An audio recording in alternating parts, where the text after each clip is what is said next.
What if the greatest treaty in interstellar history wasn't signed in a council chamber, but born from a forbidden touch, a single drop of blood, and a bond that defied every rule? In today's story, a human bodyguard throws himself into a blast meant for an alien ambassador. She was ordered to keep her distance. He was trained never to break protocol. But when conspiracy spreads from within, and the system fails, instinct becomes the only truth they can trust. What happens when love becomes more than emotion but a key to a higher consciousness between species? And can one transmission, one reckless act of courage, change two worlds forever? Stay with me as we uncover the secret behind Bloodlines of the future, where war is avoided not by power, but by trust, and a scandal that may just be the beginning of something far greater. They told him never to touch her. That was the first rule. Spoken not in harsh commands, but in the cold, sterile language of interstellar protocol.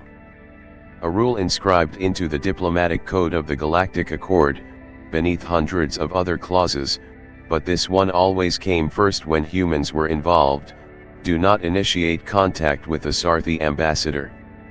Not under any circumstance. No handshakes. No eye contact over 7 seconds. And certainly, never physical interference unless authorized by command. But Jude Harlo, freshly reassigned and not yet fully briefed, didn't have the luxury of authorization when he saw the glint of a sniper's optic above the atrium arch. In that instant, instinct overrode everything.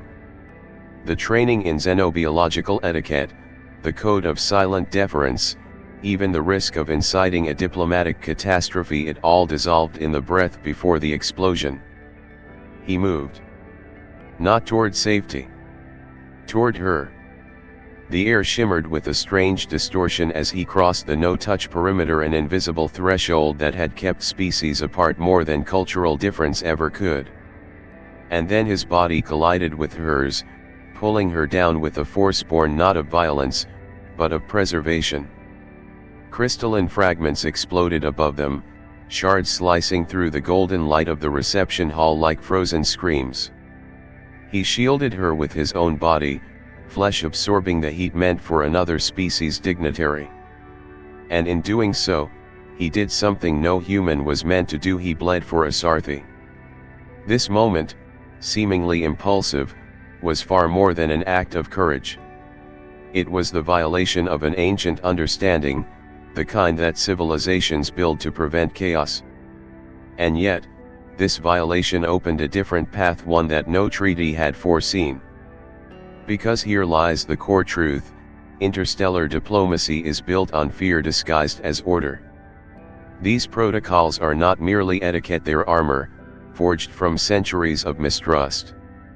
The Sarthi fear contamination, emotional entanglement, biological miscalibration.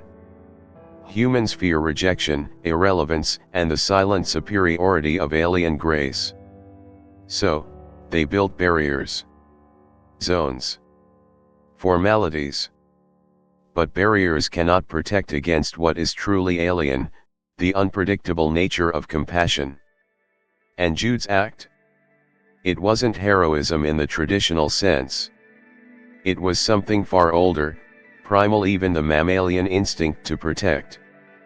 This is where biology collides with protocol, where emotion dares to step over lines drawn in the void. We have real-world parallels. Consider the countless military pilots across decades who spotted UFOs and chose silence. The 2004 USS Nimitz encounter, the more recent 2014-15 USS Roosevelt sightings recorded, tracked, undeniable. Yet pilots were instructed: do not engage. Do not speak. Do not react. Protocol dictated invisibility. But instinct? Instinct screamed otherwise. Several of them nearly broke ranks, whispered to families, snuck declassified radar logs into back channels. Some did so at the cost of their careers. Why? Because deep inside, they felt the presence they couldn't deny was watching and perhaps waiting. Jude's story mirrors that forbidden line. In those seconds between detection and explosion, he made a choice not sanctioned by law, but by the universe's most ancient language, blood and protection. And when his blood touched the ceremonial floor of Harmony Station, something unspoken ignited. Not romance, not yet. Something deeper. Recognition. A Sarthi ambassador programmed by culture to detest physical contact with humans felt warm blood soaking her robe, the scent unfamiliar, the heartbeat pressed against hers strange, rapid, unfiltered. Her shock wasn't just from the blast. It was from realizing that someone had broken all rules for her.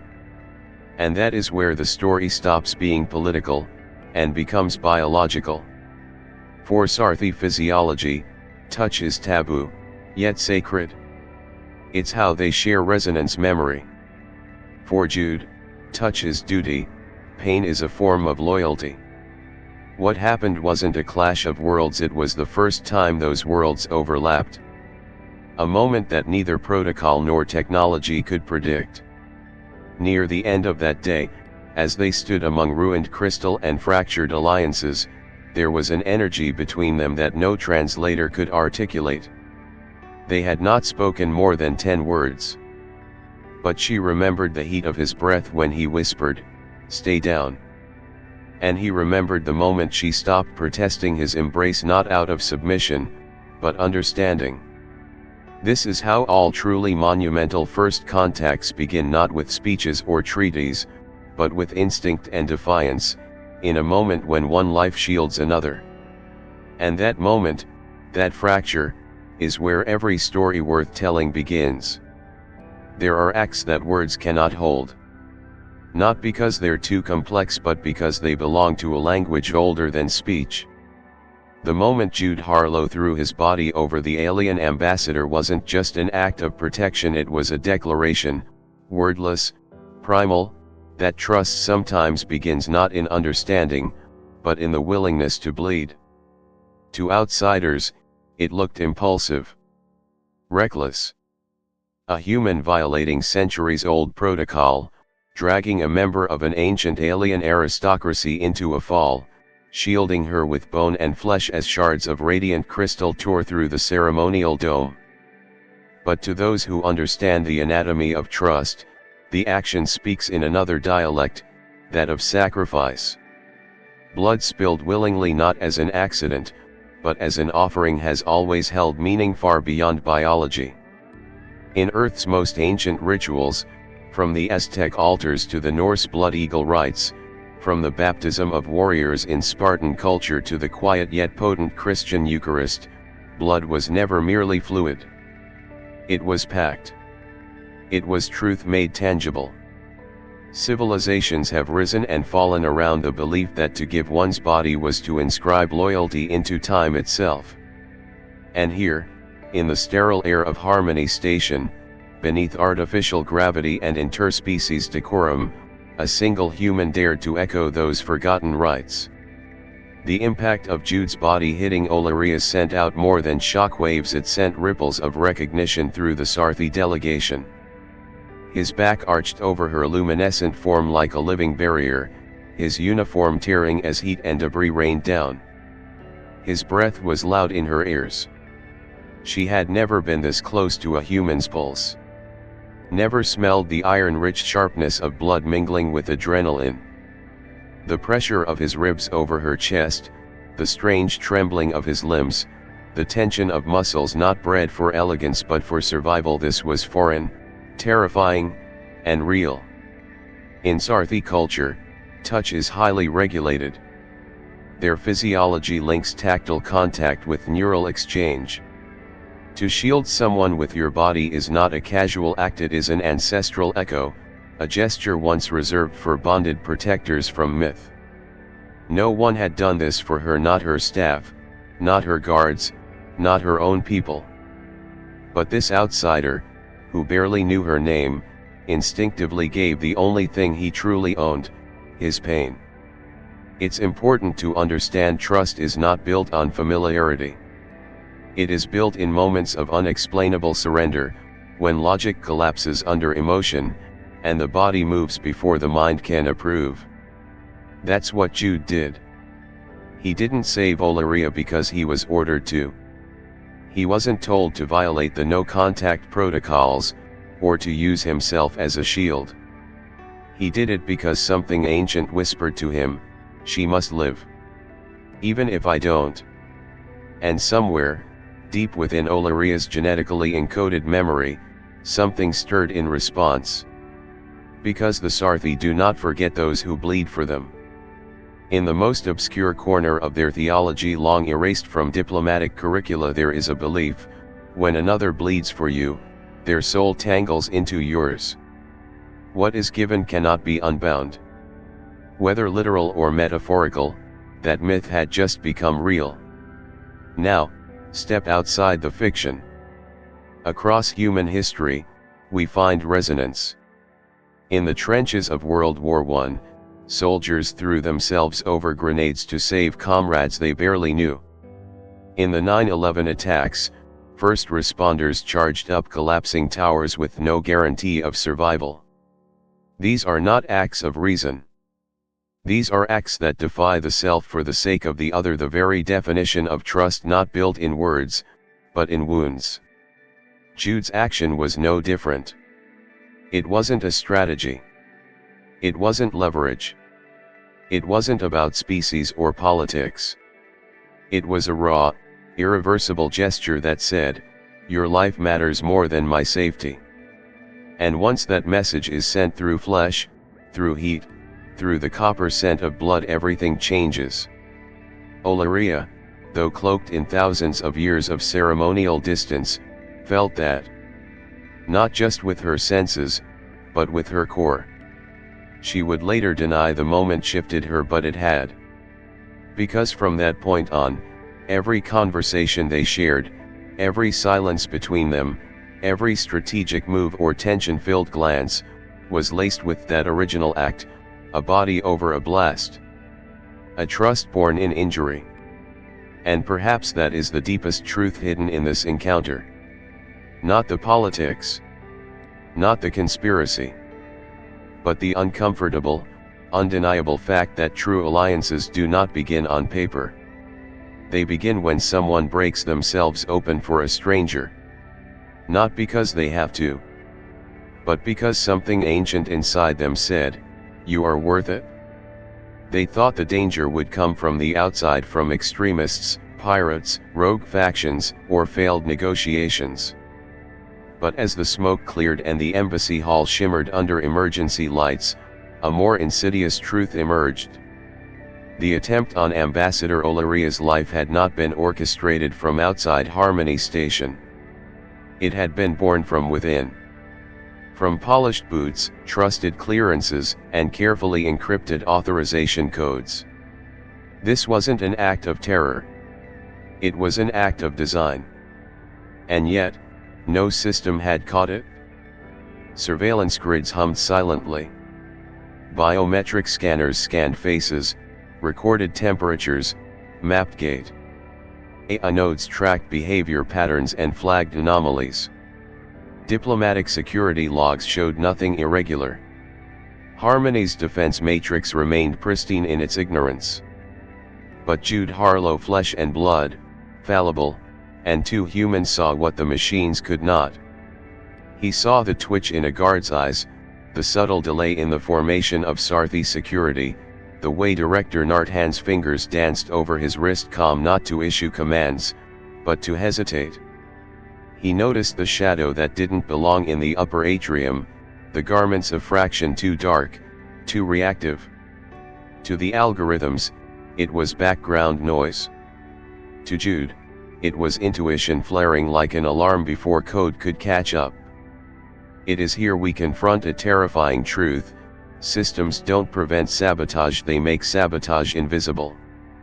In the ancient days of Earth, before digital firewalls and neural surveillance, power structures were more vulnerable and, ironically, more visible.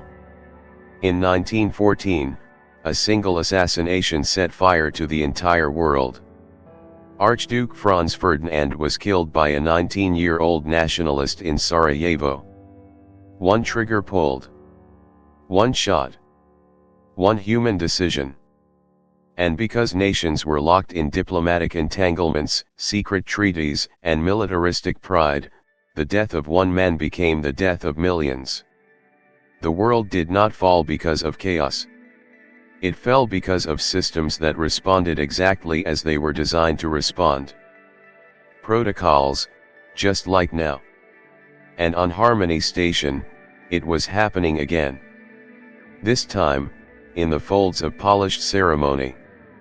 A human bodyguard had saved a Sarthi ambassador, but his violation of protocol became the distraction that allowed the deeper crime to hide. The very systems that tracked every biometric pulse failed to notice that security manifests were being altered. Medical supply logs were being tampered with.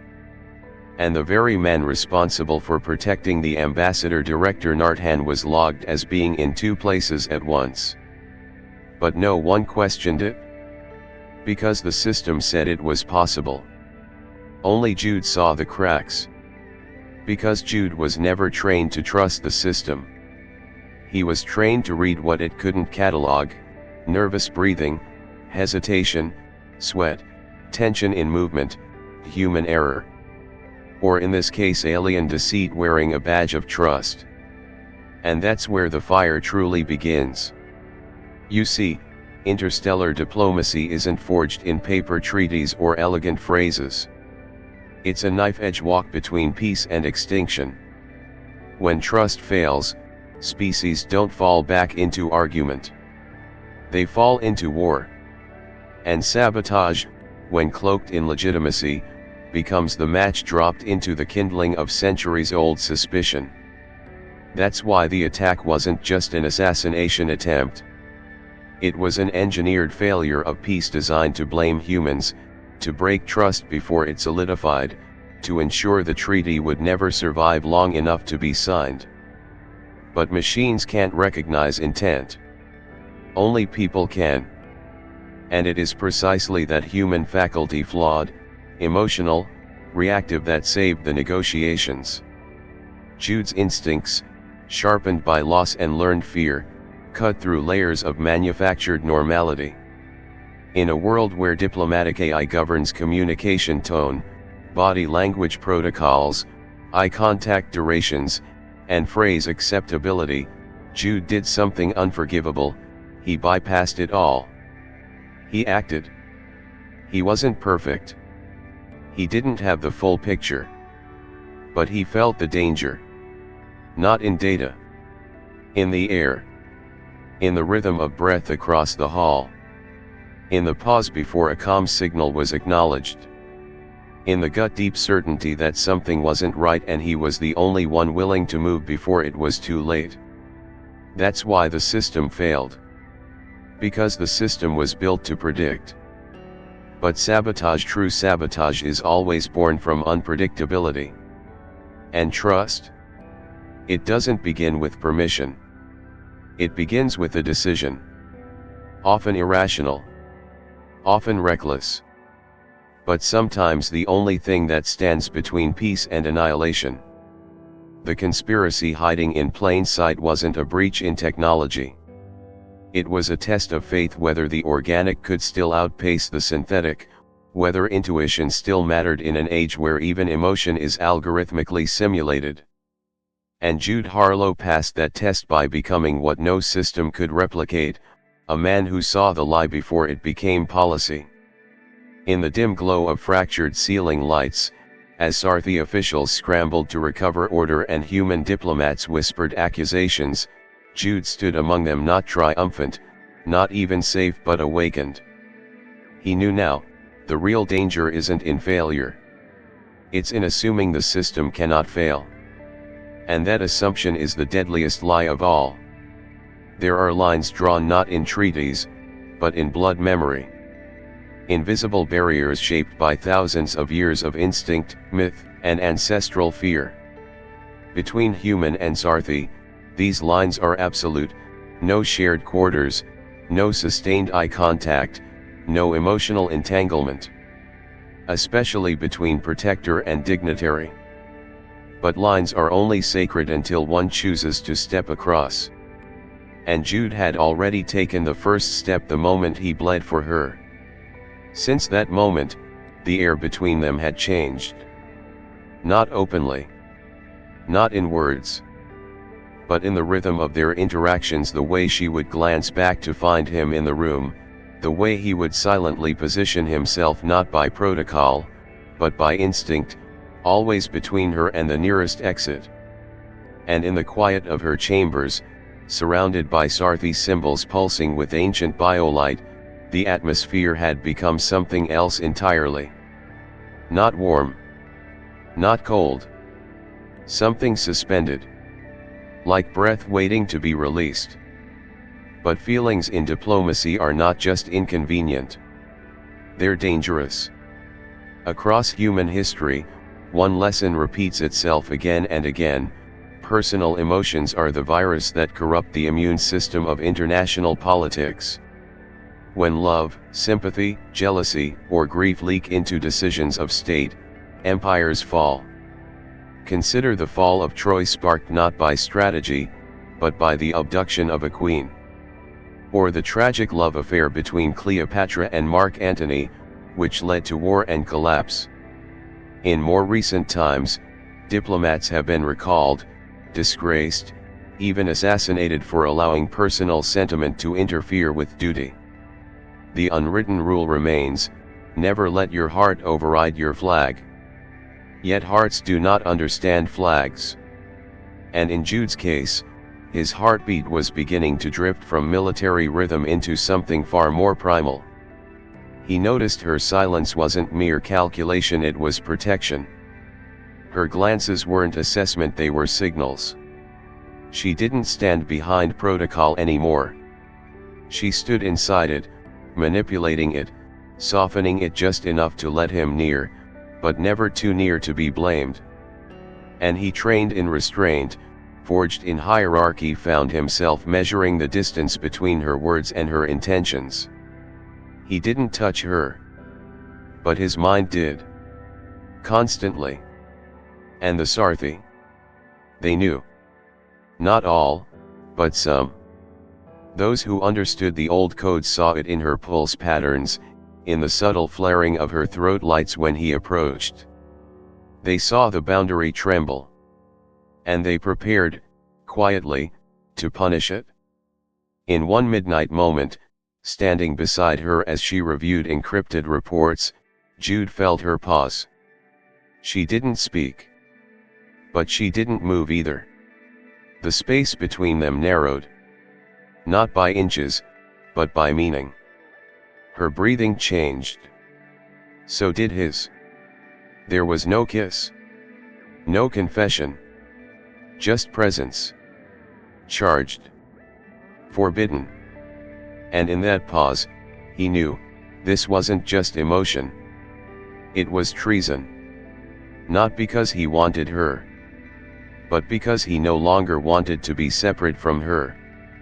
And that made him no longer useful. Not to the system. Not to his commander. Not to diplomacy. Because a man who feels too much for the person he protects is a liability. A walking compromise. A future scandal. He remembered the guidelines: a bodyguard must never humanize the subject. She is her title. Not her face. But he had already failed. He no longer saw Ambassador Olyria. He saw a woman who had survived too much, who stood alone among her kind, who trusted him when no one else would. That is the terrible paradox of forbidden attachment: you don't realize it's grown until it's too late to prune. And from her side, Olyria had crossed even further. In Sarthi culture, emotional attachment is ritualized, constrained within layers of caste and ceremonial declaration. What she felt had no precedent. There was no right for a bond born in violence, sealed by blood, sustained by silence. It was not love, not yet. but it was longing that could become love if left unguarded. And both knew one misstep, one gaze held too long, one word spoken at the wrong time, and centuries of diplomacy would turn to ash. But that is what made it beautiful. And lethal. Because here lies the dark truth: diplomacy does not fear war. It fears desire. War is calculable. Desire is not. War is strategic. Desire is viral. And when one human and one alien begin to desire not just peace between their species but presence with each other, then the old systems tremble. And the watchers begin to move. Jude, lying awake on his cot outside her chamber, felt it first not in dreams, but in the silence beyond the door. Her heartbeat, faint but traceable. And his own, echoing it. Somewhere, far away, history was beginning to bend. Not by law, but by something older. Something the ancients warned us about. Never fall in love with the one you're sent to protect. Because protection, once it becomes personal, is no longer about duty. It becomes survival. And survival does not care for politics. There are moments when language becomes obsolete. Not from silence, but from saturation, when meaning spills too far beyond words, bleeding into sensation, vibration, instinct. And in that moment, crouched in the dim flickering of the emergency corridor, with her hand pressed to his blood-soaked sleeve, Olyria said something that had no translation: "You bleed so easily, you humans." But it wasn't judgment. It was awe. For the Sarthi, blood is not mere biology. It is a tether between lives. A current of ancestral memory, sacred and resonant. In their oldest myths whispered before logic took the throne, bleeding for another was not injury. It was offering. And offering created bonds that no rite could erase. Olyria touched Jude's wound not to tend it, but to feel it. The warmth, the scent, the electric pressure beneath the skin. It wasn't fascination. It was confirmation. That this man had given more than protection. He had given something living. Something permanent. And she, in that same moment, became bound to it. Sarthi lore speaks of a right lost to the formal record, the bond of the red thread. When two beings spill blood in proximity, not through violence, but through protection, their neural fields begin to harmonize. They dream in shared frequencies. They anchor one another in chaos.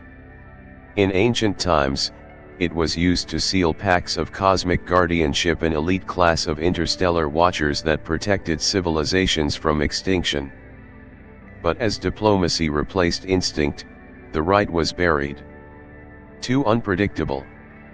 Too permanent. Until now.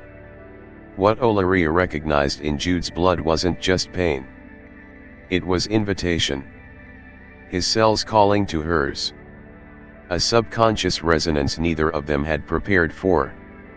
And across the chasm of species, protocols, and cultural distance, a truth older than stars pulsed between them.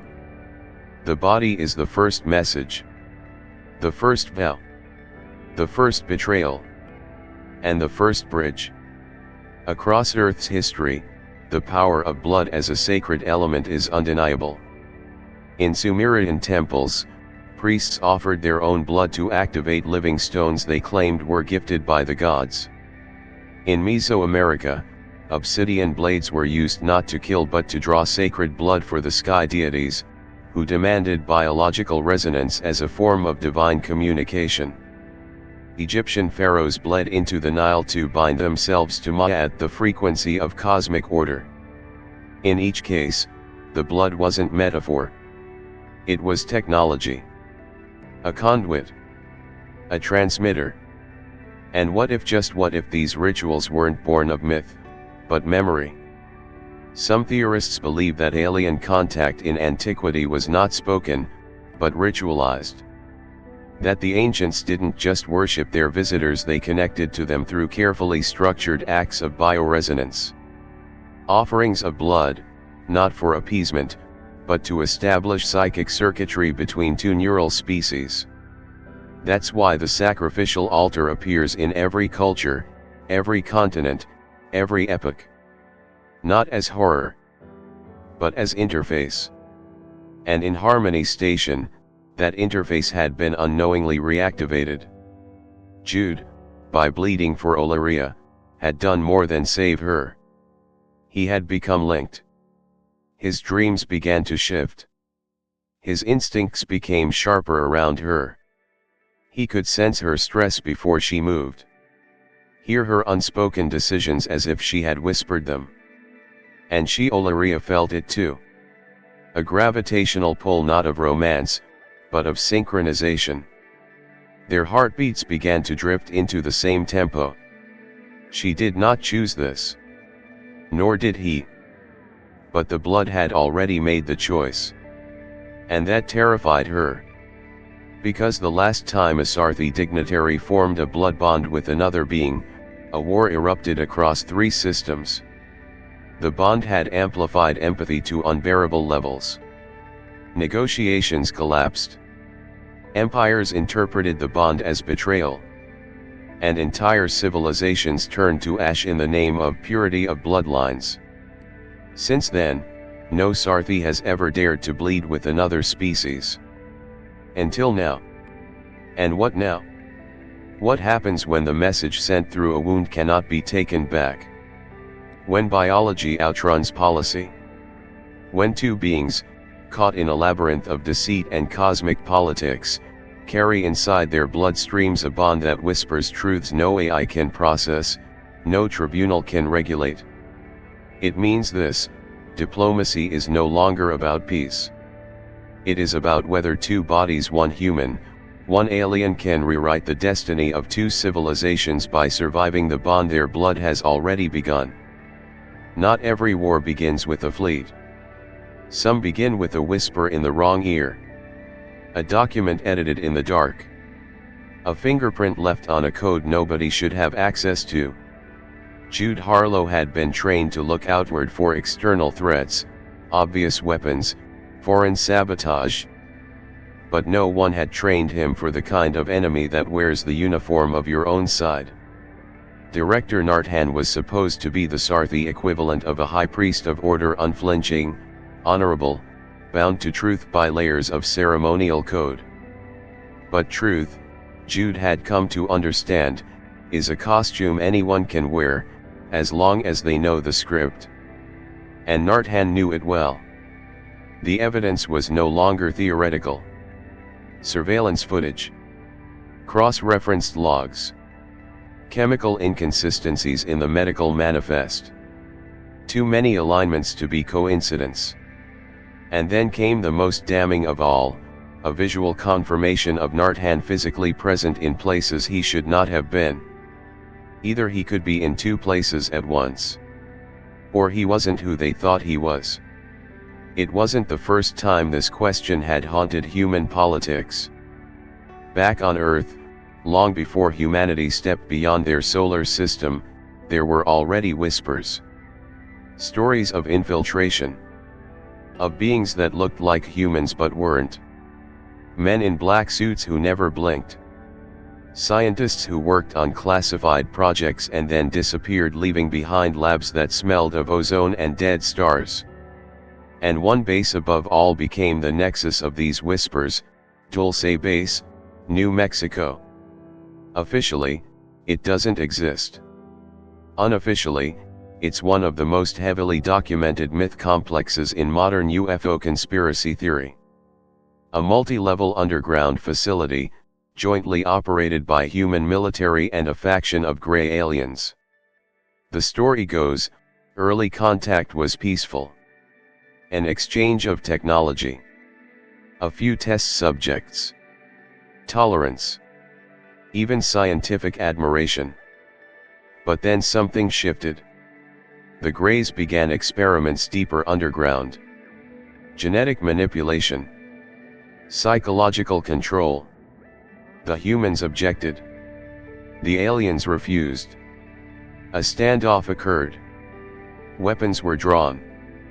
Blood was spilled. But not all the traitors bled red. Some humans stayed behind. Willingly. Converted. Aligned. Changed. Double agents. Hybrid thinkers who no longer answered to Earth's governments, but to something colder. Something older. And now, Jude was looking at the same pattern. A Sarthi director with access beyond authorization. With control over security protocols, medical inventories, and interspecies communications. A director who never directly confronted Jude, only redirected attention elsewhere. Who, in the moments of chaos, disappeared rather than led. Nartan wasn't just complicit. He was orchestrating. Or worse, being orchestrated. But by whom? The Sarthi High Council? A rogue faction? Or something embedded even deeper, a breakaway Sarthi element seeking to sabotage integration with humans by framing humans themselves? That possibility chilled Jude to the bone. Because it meant peace was never supposed to succeed. The treaty wasn't just threatened. It was designed to fail. Engineered to collapse under the weight of manufactured betrayal. And he, Jude Harlo, had stumbled into it like a pawn moving off script. But now the pawn was armed. And bonded. And angry. Together, Jude and Olyria understood the stakes had changed.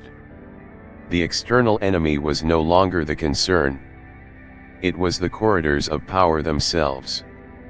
The allies beside them. The shadows cast by those claiming to protect the light. As they crept through Harmony Station's auxiliary networks, safe houses behind maintenance bulkheads, disused prayer chambers converted into data caches, they began tracing every signal, every leak, every whisper. They mapped betrayal like others mapped star systems. What they found wasn't a faction. It was a substructure. A shadow layer of diplomacy where faces meant nothing and allegiance was transactional. Sarthi and human both. A cartel of survivalists who believed integration would dilute their power, their blood, their control. These weren't just traitors. They were curators of extinction. And worse, they had leverage. They had lies prepared for every truth Jude could uncover.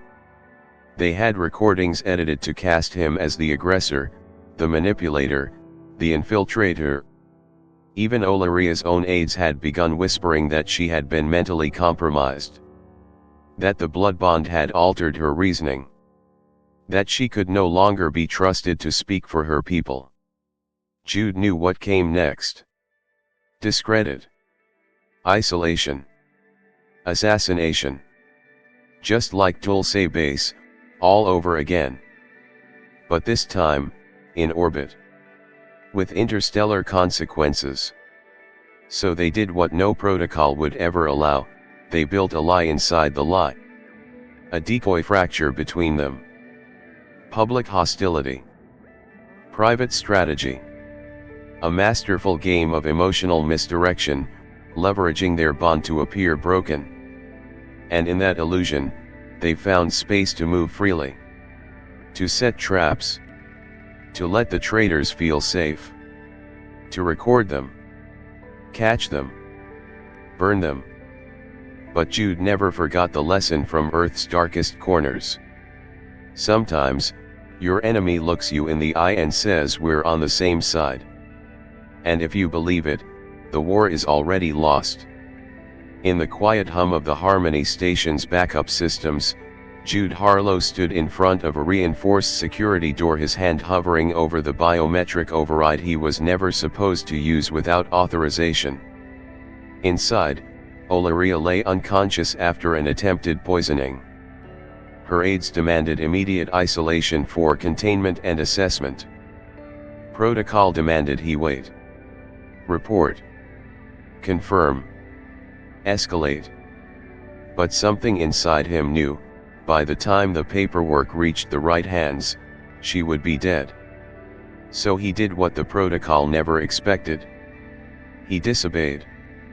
Because protocol was built in peacetime, by committees who never bled in hallways, who never held a dying diplomat with alien blood staining their chest armor. Purpose, however, purpose was written in crisis, authored by necessity, refined in moments when hesitation killed faster than weapons. And this wasn't Jude's first moment like that. Years before, in an orbital training mission with a multi-species rescue team, his oxygen feed had ruptured mid-EVA. His handler, a by-the-book superior officer, ordered all units back inside. Procedure dictated a sealed check before retrieval. But his crewmate, a Martian-born xenopilot named Korsh, ignored the order. He rerouted his suit's oxygen into Jude's line, manually tethered them together, and dragged him back through vacuum. They were both nearly court-martialed. But Jude was alive. NASA's own history is riddled with moments like this. In 1971, Apollo 15 Commander David Scott was told not to perform unauthorized experiments. But before leaving the moon's surface, he secretly dropped a feather and a hammer to demonstrate Galileo's theory of gravitational acceleration. It was unsanctioned. Improper. But it changed how a generation understood physics and reminded the world that human instinct can surpass institutional caution. Closer to home, in 1997, during STS-83, the shuttle crew noticed an unexpected anomaly in the fuel cells. Procedure would have them aboard. But Commander Jim Halsell delayed shutdown just long enough to confirm that the readings were sensor errors. Had he followed orders immediately, they would have wasted billions in fuel, data, and trajectory momentum. He broke protocol. He saved the mission. Because in space, and especially in diplomacy, rules are scaffolds, not prisons. And now, Jude was standing in front of a moment that no rulebook could interpret. What do you do when the person you're sworn to protect has been betrayed by the very system you're inside of? You act. Or you lose everything. The override hissed open. The chamber was filled with low-frequency diagnostics, Sarthi medical drones hovering motionless, waiting for hierarchical approval. Jude bypassed them, manually administering the only compound he knew could stabilize a Sarthi neural collapse, a compound he wasn't trained to use, in a chamber he wasn't authorized to enter, on a life he technically wasn't allowed to touch. But her breathing slowed. Her pulse returned. Her eyes opened. And with them, came something more dangerous than accusation. Recognition. You chose me over your system, she whispered. No, Jude replied. I chose life over delay. Truth over permission. Purpose over protocol. Because in the arc of every advanced civilization there comes a point where the rigidity of command must bow to the flexibility of conscience. Where those in the field must disobey to preserve the future. And that disobedience is not chaos. It is clarity. Later, in the aftermath of the rescue, Jude was reprimanded behind closed doors. Vega barked that one more deviation could end his entire career. That the Sarthi were watching. That this wasn't a battlefield, it was a political tapestry. But Jude said nothing. Because he'd already made peace with something deeper than rules. He wasn't here to follow orders. He was here to make sure she lived to sign the treaty. They weren't supposed to feel anything.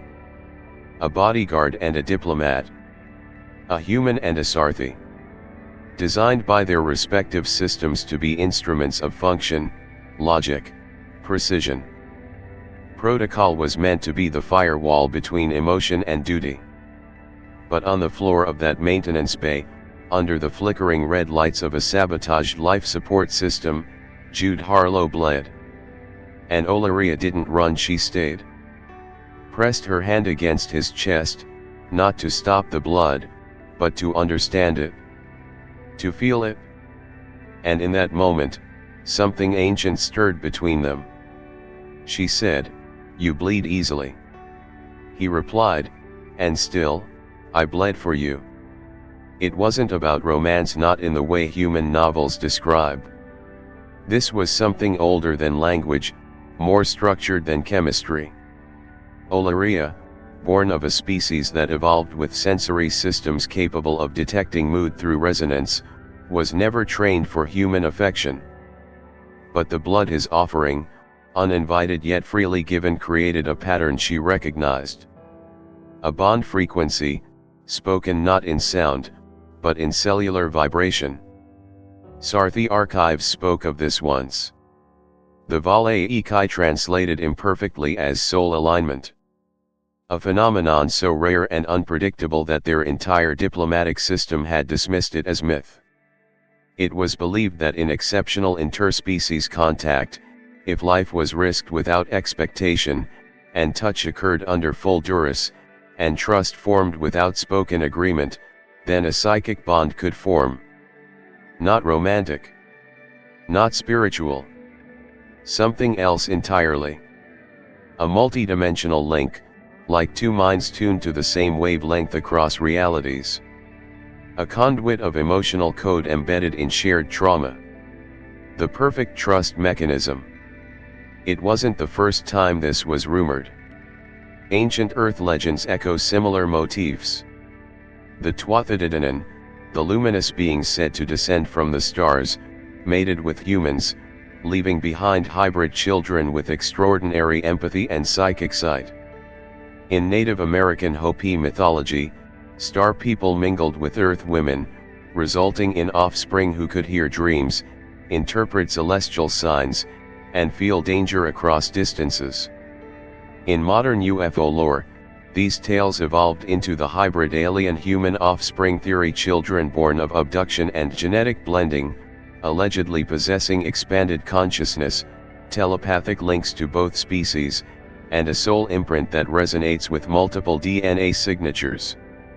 What if Jude and Olyria weren't just lovers? What if, at the very moment blood met intention, they initiated an echo of that ancient rite? Because after that moment things changed. Jude began to sense her movements before they happened. He could feel a wrongness in the room moments before sabotage was discovered. And she, in turn, found herself speaking words she hadn't planned, matching his tactical thoughts with uncanny precision. Their bond had become not just emotional, but operational. It wasn't love versus war anymore. It was love as navigation in war. Logic didn't vanish, it evolved. Love, when stripped of cliché, became a strategic advantage. An unhackable channel of trust in a world full of double agents. Where coded transmissions could be intercepted, where advisors could lie, where protocols could be reversed, this raw tether of mind and heart was incorruptible. Of course, the higher UPS couldn't understand. To them, it looked like weakness. A breach. A scandal. But neither Jude nor Olyria cared anymore. Because when the air thinned and the walls closed in, when the betrayals stacked so deep that names and roles became meaningless, it wasn't ranks or languages or treaties that kept them alive. It was the touch. The blood. The recognition. That somewhere beyond the war, beyond species, they were no longer two. They were one pulse in two bodies. And that bond, unlike any alliance or agreement, could not be signed or revoked. It could only be felt. In the final 3 seconds before Jude hit transmit, everything fell silent. Not in the room, alarms still blared, Trestle still screamed, the ventilation shaft behind him echoed with footsteps. But inside Jude, there was only stillness. A silence carved by certainty. Because this wasn't just data. It wasn't just logs and video. This was truth, purified through blood and betrayal, stripped of politics, distilled into a single signal. And when his finger fell, it ignited the interstellar equivalent of a psychic rupture. Across Harmony Station, and through relays on both Earth and Sarthi worlds, the message unfolded, encrypted command logs signed by Director Narthan, cross-referenced manifest discrepancies, hacked security footage, biological attack vectors all overlaid by a final image, the blood-soaked corridor where Jude shielded Olyria with his body, and where she returned the gesture by disobeying her species' oldest laws. It wasn't just a dump of data. It was a confession of reality. And it shattered everything. Sarthi delegates screamed of breach. Human diplomats fell into instant emergency protocol. But it was the public, the civilian eyes watching from orbiting colonies, Earthside settlements, Sarthi media spheres who reacted first. Because they saw something the councils couldn't erase. A man who bled for an alien. An alien who defied her own people to defend him. And a network of conspirators exposed by two individuals acting beyond their programming. It was history rewritten not by armies, but by a single pulse of information. This moment, fictional as it may be, resonates chillingly close to real history. In 2001, a retired Army captain named Robert Salas took the podium during the Disclosure Project and revealed that a UFO had shut down multiple nuclear missiles at Malmstrom Air Force Base. Data that had been buried for decades was suddenly broadcast to the world. No explosions. No invasions. Just truth finally audible. In 2023, U.S. intelligence whistleblower David Grusk testified before Congress, claiming the government was in possession of non-human biologics. Though met with skepticism, his words sent shockwaves through the defense and aerospace communities, opening doors for legislation, public hearings, and a new era of transparency. But here's the real power: none of those events required a gun. They required courage to speak, and a frequency strong enough to cut through years of silence. Back on Harmony Station, Jude's broadcast had the same effect. Delegates who once bickered now whispered. Some resigned. Others demanded tribunals. The conspiracy collapsed under its own weight, like a star reaching critical mass. And at the center of it all stood Jude and Olyria, branded as traitors by some, as saviors by others. She stood beside him as the command center screens glowed with the data he had released. Her eyes locked onto Vega's, Reeves's, Treskel's, every power player present, and said the words that would echo into both species' histories. Truth is not always convenient. But it is always catalytic. Because in any world, human, alien, hybrid, there comes a time when systems cannot be fixed from within. They must be illuminated from without. And truth, once public, is impossible to assassinate.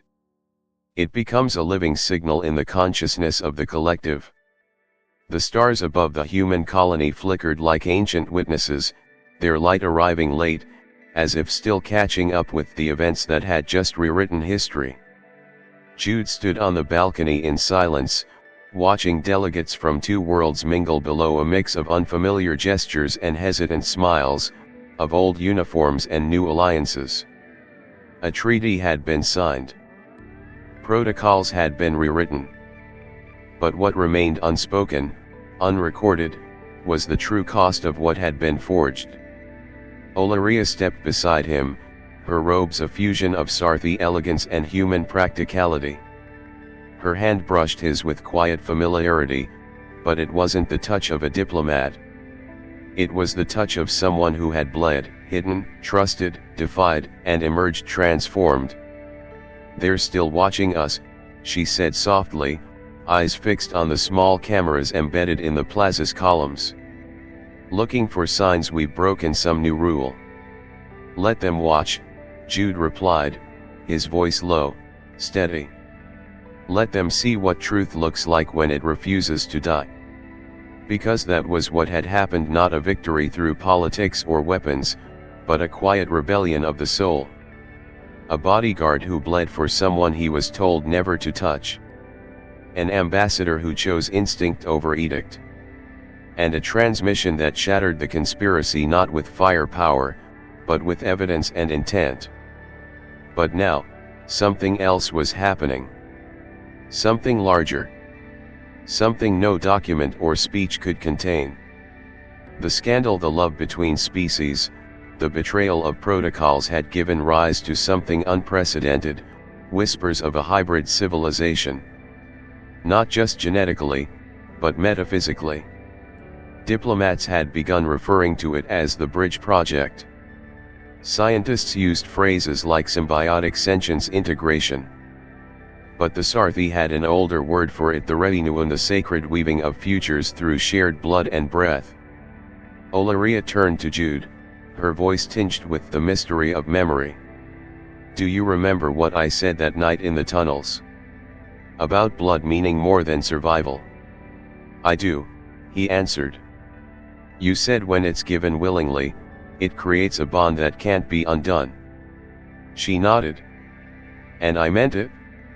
Our blood, mingled not in violence, but in protection, has become something ceremonial. Sacred. It has awakened something.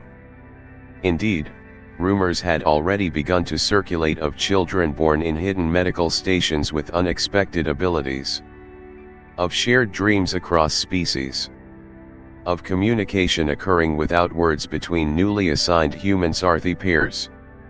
No one dared call it evolution, not yet. But everyone sensed it, an interspecies resonance, as if consciousness itself was rewebbing. Jude, once a soldier trained to observe and remain invisible, now found himself at the center of a transformation that transcended biology or diplomacy. He wasn't just a bodyguard anymore. He was, in some strange way, the first thread in a new weave of reality. And Olyria, she had become the voice of that future. Not because she had led the negotiations, but because she had dared to break protocol for something as ancient and dangerous as trust. They stood in silence, letting the implications settle between them like soft dust after a storm. Across the galaxy, others were beginning to follow their story. Not just with curiosity but with hope. Hope that interstellar relations didn't have to be based on surveillance and silence. Hope that two species, once enemies, could form something not weaker but stronger through their differences. Hope that the universe itself had been waiting for someone to break the old pattern. And this was the deeper truth behind the scandal: it had never been about rules. It had always been about fear. And by loving each other across that fear, they had exposed it for what it was, a lie that could no longer hold.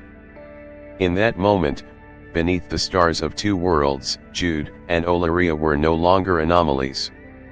They were templates. Symbols of what could come next. A future where hybrid bloodlines would not be seen as contamination, but as synthesis. A future where unity wasn't decreed by governments, but written in wounds healed together, in secrets shared, in instincts followed when logic faltered. A future where love, sacrifice, and raw truth could shape the architecture of civilization far more deeply than any law. And it had all started, not with a treaty, but with a man throwing his body into fire. And a woman who reached out and chose to stay. In the end, it wasn't strategy or status that changed the galaxy. It was blood. Shared willingly. Spilled not in violence, but in protection. And in that act between a human and a Sarthi something ancient awakened, a sacred bond, a seed of unity, maybe even the first heartbeat of a hybrid civilization. What if this wasn't just a story? What if the next step in our evolution isn't about technology, but about how far we're willing to trust the unknown even when it looks nothing like us? Now, I want to hear from you. What part of this story moved you the most? If you were in Jude's position, ordered to protect, but drawn to disobey for something greater, what would you have done? And Olyria, was her choice love, instinct, or destiny? Let's talk about it in the comments. If this story sparked your curiosity, subscribe to the Alien Storyverse for more powerful tales where alien contact meets human emotion, and rules were made to be rewritten. Until next time, keep your mind open, and your soul ready for the unknown.